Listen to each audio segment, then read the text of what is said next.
Hello, my name is Zachary Stroh, and I am doing the speech for a call to proactive conservation for Manatee County. Let's begin. So imagine a future Lakewood Ranch, not just beautiful homes and manicured lawns, but with vibrant green spaces where native wildlife thrives alongside our growing community. Now contrast that with a landscape increasingly dominated by concrete and fragmented natural areas, a future where the very essence of what makes our Florida home special is slowly being paved over. It's not a hypothetical threat, it's a crossroad for Manatee County. We are having rapid growth, and while development brings prosperity, it also puts a lot of pressure on our precious natural habitats. It impacts everything from the quality of our water to the survival of the unique wildlife that defines the Florida land and character. It's not just an environmental issue, it's a long-term health and quality of life for all residents. That's why the Manatee County Board of County Commissioners should revise its land use plan to mandate the preservation of a required minimal percentage of natural habitat conservation in any new developments. We will explore the need for this policy, outline a clear, feasible path for this satisfaction, and also visualize the positive impact it will have on our community. First, we must acknowledge the problem. Unchecked development is leading to a lot of habitat loss. The primary problem is the accelerating loss and fragmentation of natural habitats due to rapid and often unmitigated development. As highlighted by the Conservancy of Southwest Florida in their 2024 report on habitat protection, this kind of development isolates and reduces wildlife populations, constrains critical pathways between core habitats, and threatens endangered species like the Florida panther, a species whose survival depends on large connected natural space.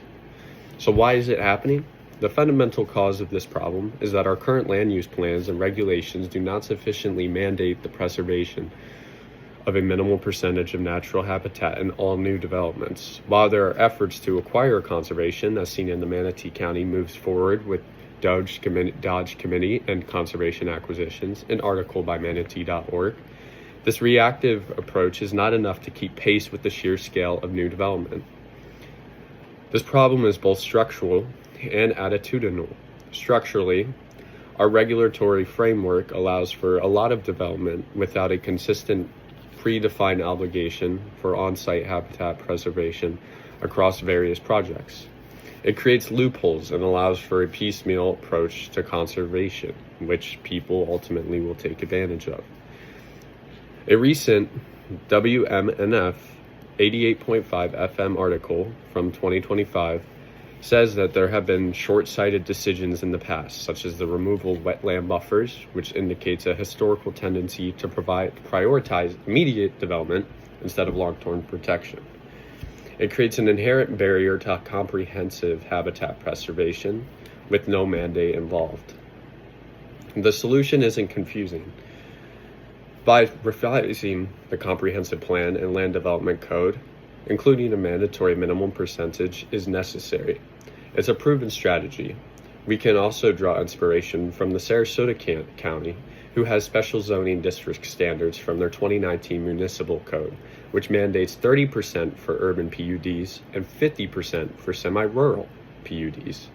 Manatee County could establish a similar approach, and based on ecological sensitivity and development density, it would ensure that a portion of new development is set aside and protected. The funding for this would be absorbed by developers as part of their project's overall costs, but it's not a punitive measure. The CPR-EX Sussex report on biodiversity enhancement and new housing developments says that incorporating green infrastructure and habitat preservation can lead to reduced costs by working with nature than against it. It also enhances property value and offsets initial outlays. County funds like those used for land acquisition in the mymanatee.org 2025 article complements this policy by supporting restoration efforts on preserved land. This solution directly addresses the problem of habitat loss by making preservation a non-negotiable part of the development process. By mandating a percentage, we shift from a reactive land acquisition strategy to a more proactive conservation approach. It ensures consistent application for all new projects in Manatee County development and stops the potential fragmentation of ecosystems. The US EPA, in a 2024 report known as Going Wild, highlights that integrating these natural features with developments provides a lot of benefits, from health and well-being improvements for residents, and even mitigating flooding and reducing air pollution. It directly counters the negative impacts of unchecked development. The report further emphasizes that these policies lead to biodiversity enhancement and creates wildlife-friendly drainage, bird, bat boxes, and green corridors, which rebuild and connect fragmented habitats from urban development.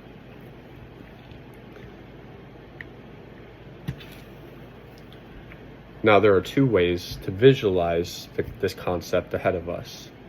Now, in a world with this policy, there will be sustainable growth. New developments will be designed with nature in mind, leading to interconnected ecosystems, less stormwater runoff and flooding, improved air quality, and a higher quality of life for all residents.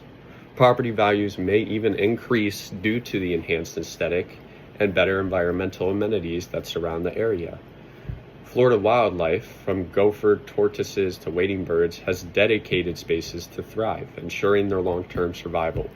And this approach will save future generations from the costly and unfortunately often irreversible consequences of habitat degradation from urban development. Now, in a world without the policy, Manatee County will continue to rapidly grow and sprawl its development. Now, natural habitats will unfortunately become increasingly fragmented and degraded, meaning less biodiversity. There will be more challenges to face with stormwater management, more flooding, and ultimately a lesser water quality. The unique natural beauty that draws people to Florida slowly fades and will impact tourism, which is a high part of revenue in this state, and overall the quality of life down here. The long-term costs of environmental remediation and infrastructure upgrades to mitigate these problems in the long term will far outweigh the perceived short-term saving of implementing the policy early on. So, with the image in mind of a thriving green Lakewood Ranch, the vision is in our grasp if we act decidedly as people. By revising the plan to mandate the preservation of a required minimal percentage of natural habitat conservation in any new developments, the Manatee County Board of County Commissioners can secure a sustainable and vibrant future for the Lakewood Ranch development, and ultimately for all of Manatee County. There is an urgent need to address habitat loss caused by current development practice, and with this clear, actionable solution through policy revision, that is, 1, financially feasible, and 2, reasonably enforceable, there will be a future where this community can flourish in harmony with the natural environment surrounding it.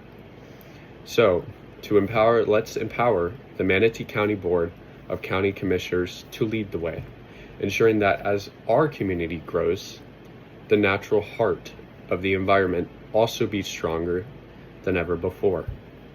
Thank you for listening.